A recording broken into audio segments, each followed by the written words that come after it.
আমি প্রপোজ করেছিলাম, অভয়ার বাবা মা এটাকে ডিক্লেয়ার করেছে, আমরা পার্টিসিপেট করব।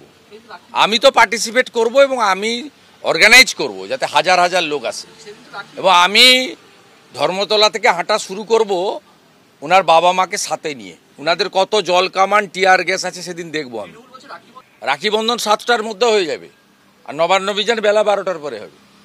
হাতে বোনের কাছ থেকে, দিদির কাছ থেকে রাখি নিয়ে আরেকটা বোনের বিচার চাইতে, মমতার পদত্যাগ চাইতে, ওর বাবা মাকে সাথে নিয়ে আমি আগাবো।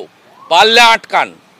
আমি বলে গেলাম সিপি মনোজ বার্মাকে, রানী রাসমণি রোডে জমায়েত হব।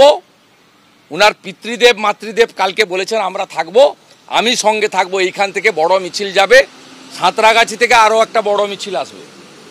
দুটো আপাতত ঠিক করা আছে, আরেকটা চেষ্টা করছি হাওড়া স্টেশন থেকে। এর আগের দিন আপনি মমতা ব্যানার্জি সকাল 8টায় ঢুকেছিলেন নবান্নতে, 27 আগস্ট। এবারে আগের দিন রাত্রি থেকে থাকবেন, ঢুকলে আপনি বেরোতে পারবেন না, আমি আপনাকে বলে গেলাম।